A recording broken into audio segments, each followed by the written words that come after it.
Thank you for tuning in. This is Penny Sansbury and Amy Cornell, and this is the Minisode of the Book Marketing Tips and Author Success Podcast. And Amy, this episode, the second of two on Amazon stuff, is really kind of just an alert to authors to keep an eye on where their books are sitting in the Amazon system, right? Yes, and this is something that I've been noticing anytime I'm working on checking on keywords and categories for our clients. If anything weird or out of place, happens, or if I'm noticing certain things in searches, I always, either make a mental note or text Penny at an odd hour saying, okay, I have to write this down before I forget, but this is, something's happening here. And I've been noticing lately that specifically, I notice it more with romance books, but they are popping up in categories that have absolutely nothing to do with the romance genre. Certainly not in a sense, because I always think of it because the way we, do our research and check in on things, like I put my, my reader shoes on. So I'm a potential buyer. So that's kind of the headspace that I'm in as well. Mm-hmm. So for what that's worth, just to clarify with everybody. So when I say they're in categories that they don't belong in, if I am a romance reader looking for a new book and trying to find something new to read and read some reviews, I find romance books showing up in categories that person would never be looking in. Does that make sense? So, yeah. So I think a lot of times it ends up almost based on, sometimes I feel like there's a connection. So if there's an underlying storyline that is very topical or current, you'll see a book showing up under the political science category. And I'm like, why is this book here? This is definitely not, if someone is searching for any book related to political science, one, they're not going to buy that romance book realistically. So it's not helping that book in any way to be there. And then on the flip side of that, as a romance reader, if you are looking for books, you are sure as hell not going to the political science category to look for your next great read. And so this is something that I obviously brought up with Penny, because I was like, what is going on here? Well, and one of the things, so yesterday we had an author who we've worked with multiple times, and she is amazing. And her beautiful, sweet, adorable children's book started showing up, or actually was showing up ranking in the erotica category. And we found out because they stopped her ads. I was running her ads on Amazon for her, and they stopped her ads. So one of the things that I think is happening, so this is just an FYI to authors, check your categories. And you don't have to necessarily be checking them every hour, but I would definitely get in there a couple times a week. I think that what you're seeing, Amy, is similar to what happened to this author, in that somehow there is something going on in Amazon that the ranking, that the categories are getting shifted over.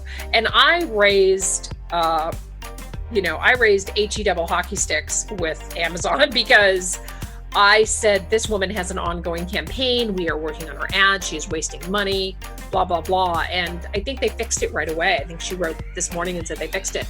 So you do have to stay on top of it. And when you see that, you have to make sure that you have to notify Amazon and tell them to fix it, because this isn't an automatic problem that they're going to fix.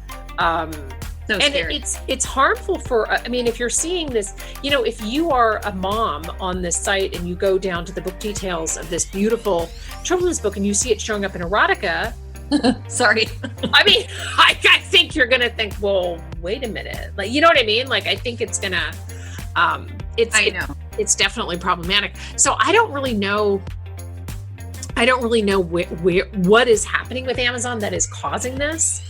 But it's definitely something to look out for. So I know, yeah. Just keep an eye on your stuff for sure, because it's amazing how quickly she caught it, and how quickly they resolved it. But yeah, they're definitely not going to do it just because, out of the goodness of their hearts.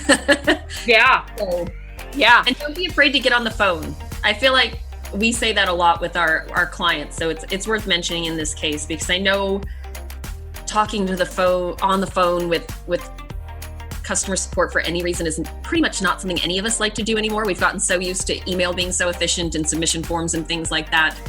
But I will say, just, in the experience that our clients have with our encouragement, so much more gets done faster when you actually talk with someone on the phone at Amazon. Yeah, absolutely. Because yesterday, even yesterday, when I teed up a support ticket for her ads, because they can't, like I said, they canceled her ads. You can tell I'm still really mad about that.